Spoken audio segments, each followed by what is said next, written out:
It is my time to bloom. A time to bloom. A time to bloom. Oh, it is my time to bloom. A time to bloom. A time to bloom. Hello, and welcome back to another episode of A Time to Bloom. I am your host, Chantel Biddings, licensed clinical professional counselor.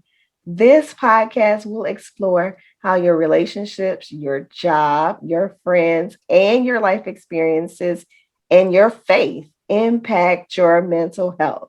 So, on today, my friends, I am so blessed to have with me the lovely Waynell Henson. Waynell, say hello to the people, introduce yourself, and tell us a little bit about you. Certainly. Thank you so much for having me today. Hello, everyone. My government name is Waynell Henson. Many people know me in the digital space as that Sunday school girl. But I do live in Dallas, Texas. By day, play around in the legal field and in ministry. I absolutely love the ministry of Sunday school. So I am in the Christian education space and helping to change the way that people see Sunday school. So I love the balance that it brings me to be able to work and then to do ministry and spend time with family and that kind of thing. I love traveling. My favorite food is shrimp, and I'm excited to be with you today. Well, wonderful, wonderful. Welcome. Thank you so much. It's an honor to have that Sunday school girl here on the podcast today. Today, we will be talking about losing well. How do we lose? What happens when we lose? What are the thoughts? What are the feelings? And what are the lessons learned? So, Waynell created this wonderful, wonderful list, and so I wanted to talk about that today. I want her to share a little bit so we can gain some nuggets on what happens when we don't win. We know how to win graciously and all those great things, but what happens when you don't win? What does that look like? How does that feel? And how can we move on? But not only move on, but move on with grace and with wisdom, and with knowledge for the next journey. So wait now, let's kick it off. Tell me, what do we need to know about losing well? Well, let me just start by saying nobody likes to lose. Losing is absolutely no fun at all. It was interesting because I remember being in undergrad and in my statistics 2 class, that was normally a class that had a curve associated with it because it was so difficult. And I had like 88.7% in the class. And that was the one semester that the professor opted not to give a curve at all. And the honest truth was, it was because of me. And she looked me in my face and she says, Miss Henson, you're going to have to learn that you can't be perfect in everything.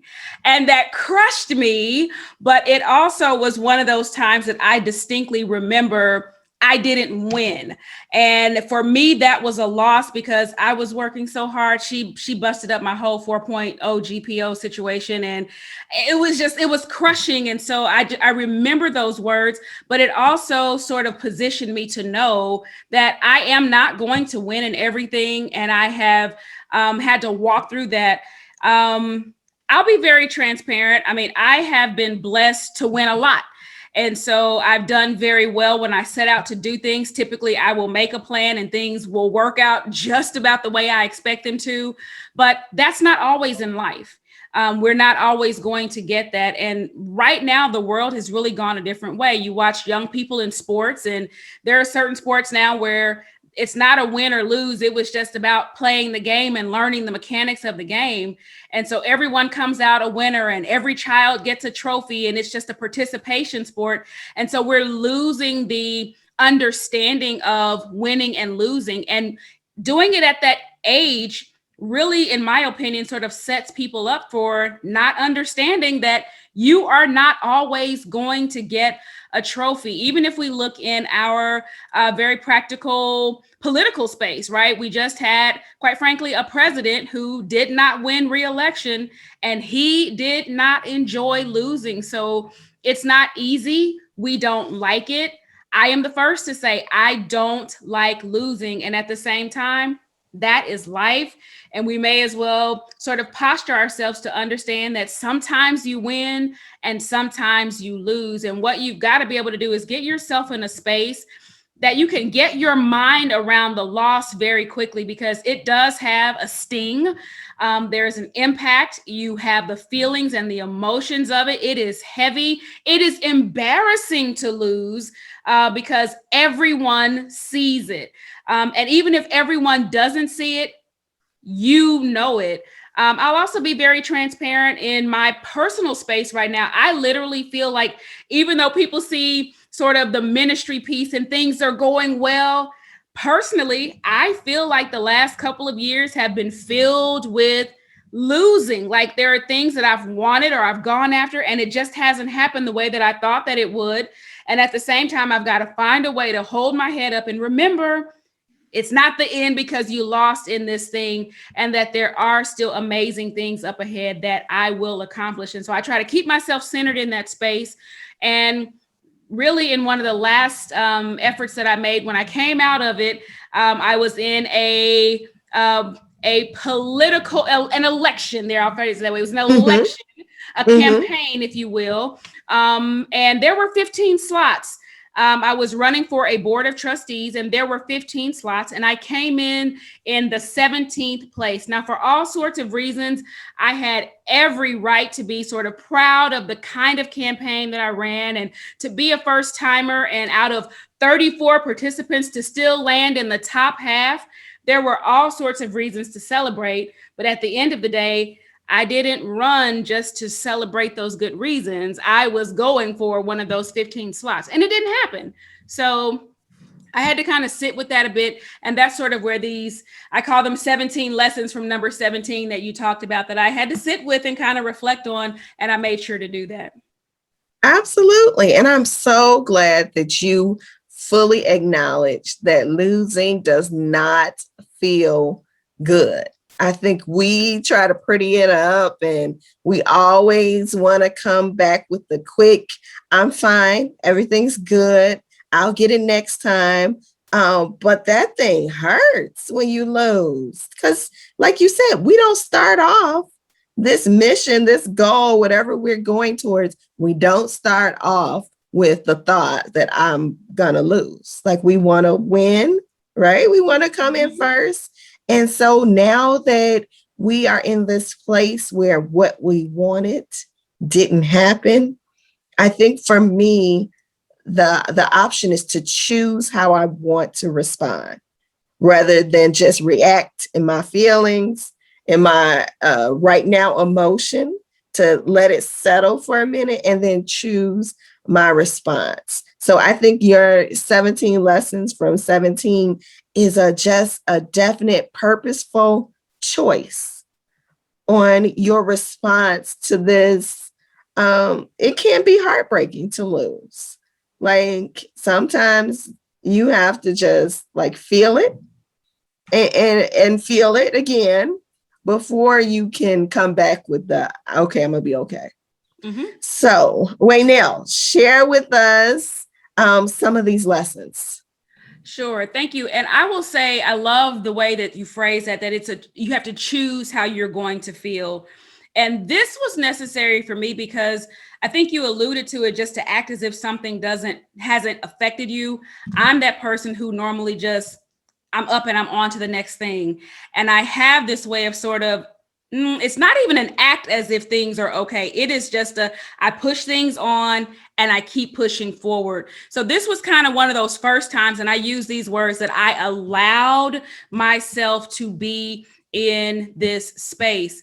The first lesson I learned was to be able to use the words and to say it. And we've said it very pretty here, but when I wrote in my journal, I wrote the words, losing sucks. And there was no other way I could say that. I mean, it was, my mind was all over the place. And even though I did the right things, and I, from my heart, contacted my friends that were successful, in making the board, because we were all sort of rooting for each other. And we were, everyone was doing their thing, but at the same time, we wanted good things for each other, and we have relationship. And so I did those right things, but I had not honored myself in that. So just to sort of bring my mind in, I had to acknowledge that. I had to say that it sucked because, again, your mind is there, your heart is there. You've started to kind of envision what winning looks like and what you're going to do. Quite frankly, even in sort of the planning in my campaign, and I know that there are some reality shows like this, they plan, when they do the recordings of some reality shows, they record twice. Because in one episode, you are the winner, and in the other version of the episode, you lose. And depending on how things come out in the reality show, that's the show they play that evening. So kind of same situation. I prepared both for winning, and quite frankly, I did prepare for losing. So again, it was crushing. It hurt. I don't even cry much, but later that night, and I kept telling myself, yeah, just keep pushing. We're going to do this. You're fine. I woke up in the middle of the night and I could tell my pillow was wet. And I was like, oh my God, I've been crying in my sleep. What is this? No, don't cry. Don't cry. You've got things to do tomorrow. And I'm fanning, like, okay, just drink water, put a compress on. But again, to be able to acknowledge the hurt of that moment, the disappointment, the letdown, and to say those words for me doesn't mean that I'm stuck there, doesn't mean that I won't move on. But again, it was just about sort of acknowledging and honoring that space. My second thing was really to face it. So not just to say the words, but to literally face the feelings that I had associated with that. I had to find a space to reflect. I couldn't just glaze over it. And I think, again, I was trying to keep myself together because that kind of happened on a Saturday. On Sunday, I needed to be on. I needed to, be present in ministry. I had to teach a couple of times. People were going to see me. And I was like, oh no, if I cry, like I'll have the puffy eye thing. And my eyes actually change colors. So if I have cried or if I'm really upset, they're like a bright green and everybody knows it. So I'm like, no, they can't know this. They can't know. But on Monday, I literally didn't do anything. Like all day long, I watched Netflix. I wrote in my journal. I thought, gave myself to that space. So just a space, again, to face it, to acknowledge that it happened and not to glaze over a thing. My third lesson was to get it out, to talk about how I felt. And I think that this is where a lot of people, even if they choose to face the letdown of losing, this one is a place where you have to be careful. I chose to get it out through journaling. And I literally have my two closest friends. Those are the people that I talk to. But on social media, expressing all of my feelings, pouring everything out, talking about the whys and what happened and whether I thought, anything that I thought, did you think it was fair? Any of those things, that's not a safe conversation to have. No. Everywhere. And so I wanted to be careful. I think that it matters to have really good people around you that you can share, that you can feel safe. I appreciate my friends because number one, they make me know that I have a safe environment. And number two, I just have friends who will keep me centered in godly perspective. So, not just the, chin up kind of friends, but those who literally remind me of purpose that is inside of me and that there are still great things ahead. The fourth thing I did was I took a break from all of the reminders of the fact that I lost. And for me, that was the digital space because those who were successful in all of the election were celebrating. And again, it's not that I wasn't happy, but it was just a reminder that, you're number 17. So I took a break from that and I was off of social media just for, a few days, just to kind of give myself some room from it. And that was just good for me mentally. That's great. Yeah. I think that reminding people that it is okay to pull back and take care of yourself in that moment is good. I think so many times we put on a brave front to protect everybody else around us. I don't want them to feel bad for me. So you put on a brave face and try to just push through it. But taking that break to really say, okay, I'm going to sit with it. I'm going to journal about it. I'm going to talk to my trusted people. And then I am going to allow myself some space to feel better is so important. So important. Okay, so go ahead. Tell us what else you learned. All right, let's see. The fifth thing was to avoid creating narratives in my own mind that didn't support the truth. Because sometimes when you sit and you swirl in a thing and you're thinking about it over and over, you'll pull a piece and, well, this happened and this happened. That may or may not be true. And it's just, I was thinking about the fact that hurt is such a slippery slope. And Yes. specifically, and I'll keep this high level, because my election involved the church, running for something inside of church. I literally said that this is a space where some people, in my opinion, get off track because we confuse what happens inside of an organization with our total faith. And so there are people who have hit these roads where there have been these moments of hurt, and they have ascribed that to being the fault of God. And, that's why I don't do the church, or that's why, I really don't believe in God. No, this was a moment. It doesn't have anything to do with, like, my faith was not grounded in this, whether I won or lost. And so I wanted to make sure that I stayed very focused on the fact that this was just an organizational process. This is not about my faith. I was not going to get off track with, people that I am associated with, but really staying grounded. And it is not a time for losing faith. Yes. I don't have a single bad feeling in my body with the church or with God. Like, this is it. I didn't get on, and we move on, and there will always be other places that I am able to contribute. But I think it's about, again, making sure that you don't allow your mind to run off. I have literally seen people who this is where they went off, and when you hear their refrain years from now, they come back to this same place, and this is the hurt that they're talking about, but it's because they wanted to blame the wrong source. So I wanted to be careful not to create narratives that weren't true. Yes, absolutely. So necessary. You're right. This is where we get to that space where we hear so much about church hurt. Like, the church did this to me. And I always remind people that there are people inside the church. The people did that, not necessarily the church, or the situation created this, but not necessarily the church. And so we have to be so careful, because I'm afraid that so many people get caught up in what we call church hurt, and they miss God. Like, they miss that relationship. They miss the healing that's available to them because they walk away too soon. So I'm so glad you said that. Okay, wait, now tell us what else. I think this will make piggyback just a bit, but literally avoiding bitter places. And bitter places can sometimes be bitter people. So really, again, I couldn't be with everybody because a lot of people have opinions and they'll have feelings. And I don't know, I'm at the point in my life now where I am very clear on what I think, and I give myself to my thoughts.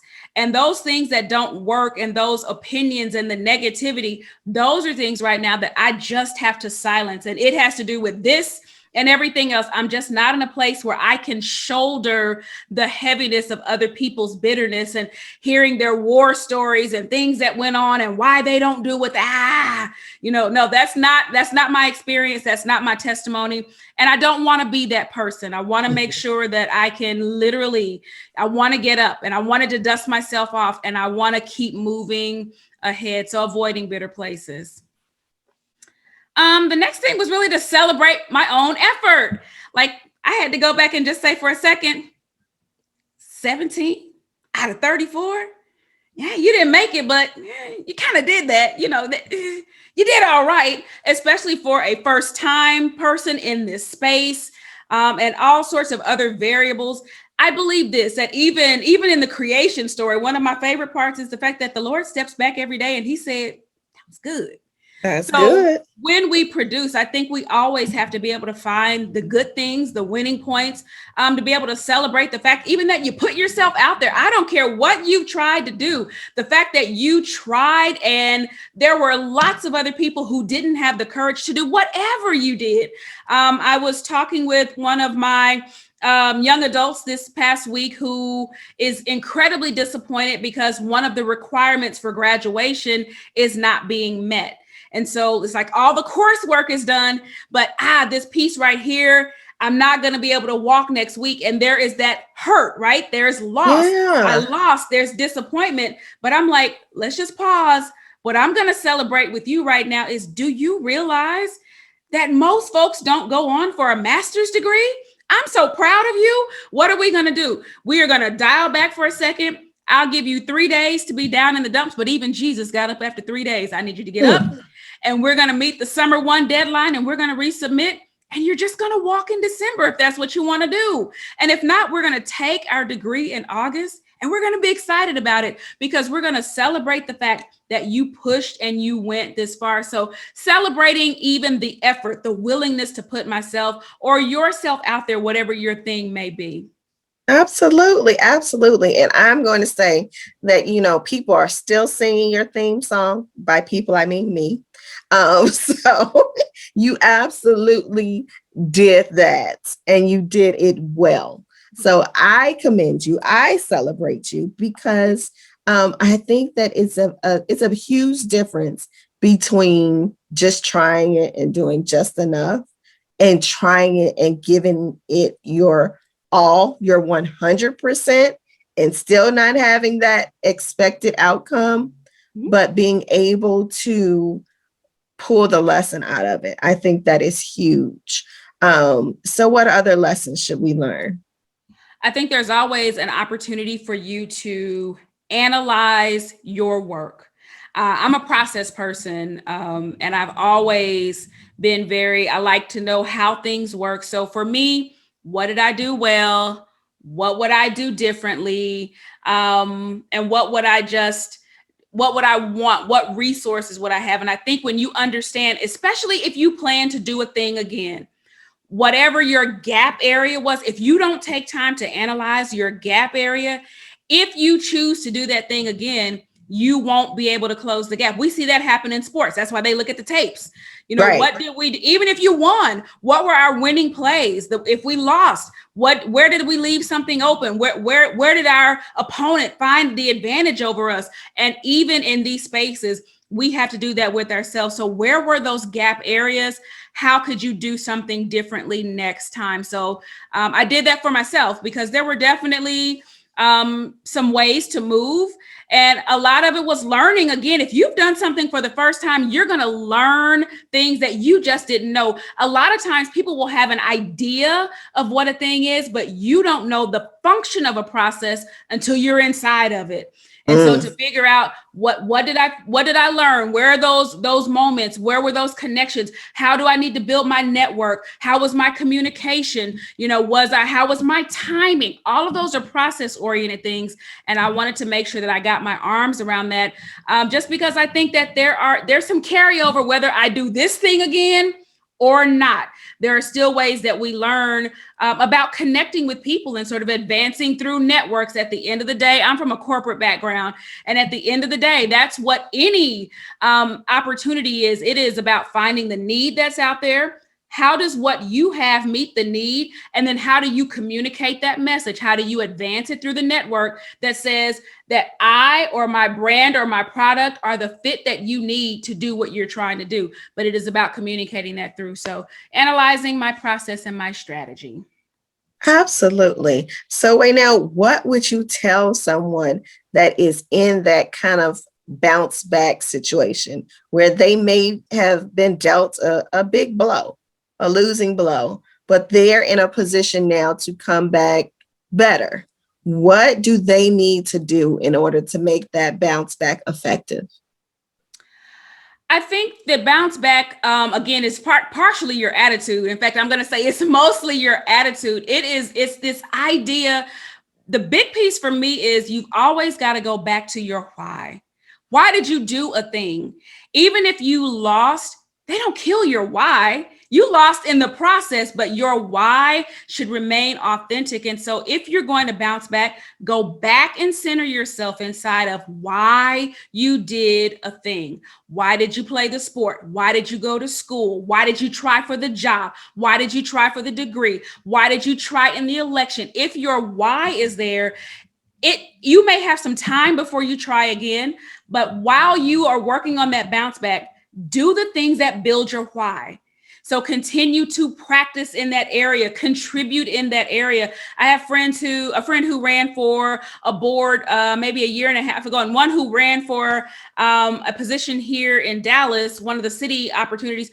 Continue contributing, continue building in your community, continue making sure that people know that you weren't just running for a position or you weren't just trying for a thing, but you are invested in your why. And if you continue to build there, I believe that gives you the momentum for where it is you ultimately want to be. And it will also build your confidence and your network as you're thinking about repositioning to get back in the game. That's so important to me, is to get back in the game. I heard a pastor recently say that he was from the country, and he said that when you fall off a horse, if you fell off the horse, it would be easy to say, I'm afraid of horses, and never get back on. But the only way to overcome the fear is to decide one day, I'm going to get back on the horse, and we're just going to see what happens. And so for me, that's, I guess, the mindset of truly bouncing back. Absolutely. I've heard it said before, the cause has to be more important than the applause. So if you focus on your mission, what your goal is, then it is going to be way more important than hearing all the accolades, than hearing the people standing up, clapping, saying you made it. Because sometimes they won't be there. And we know that there are people that are there to celebrate, but they are not the same people there to console you. And so we have to be so mindful of what our focus is, what our mission is. And I love that you said focus on your why. Because a lot of times when you lose, you get stuck in the fact that I lost instead of why was I doing it in the first place. So yes, I love that part. I love that part. Wait, now, how can the people connect with you? Thank you so much. And I've enjoyed our time today. Thank you. I think this was a very valuable conversation. And I think people should talk more about it. I believe that our transparent and honest spaces are really what allow everyone to grow. And I love the space that I am in and growing with an amazing community of people. So if you would enjoy connecting in my space, where we literally are taking what we know as traditional Sunday school lessons, but finding the life lessons inside of them, I invite you to connect with me here on YouTube. Find me under the name That Sunday School Girl. You can also find me on Facebook. I'm on Instagram. I'm on Snapchat, but don't hold me accountable on Snapchat. But again, we're literally digging in, because when you talk about losing for me is really just one of those levers. We're just having to manage what lever is being pulled in life. And for me, the only way that I understand how to navigate the complexities of life is through God's word. And if we're going to navigate in a way that is successful, I believe that digging into those lessons and knowing God's word. And I always say it this way, that God's word is life, and in it is everything that we need for life living. And as we take it in, his word is life giving. So if you want to join me for a life living, life giving experience, please find me there. I would love to be connected to you. Absolutely. Absolutely. So I am so glad that you joined me. Thank you for being my friend and answering my calls. So yes, please follow That Sunday School Girl as you continue to follow A Time to Bloom. Again, this has been Chantel Biddings, licensed clinical professional counselor, and I look forward to seeing and talking with you again on next Tuesday. Until then, be blessed.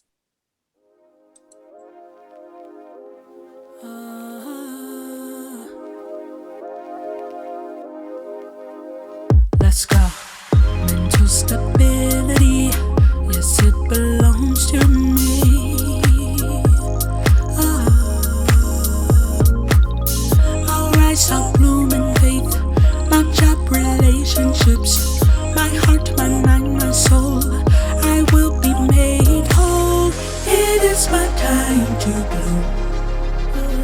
a time to bloom, a time to bloom. Oh, it is my time to bloom, a time to bloom, a time.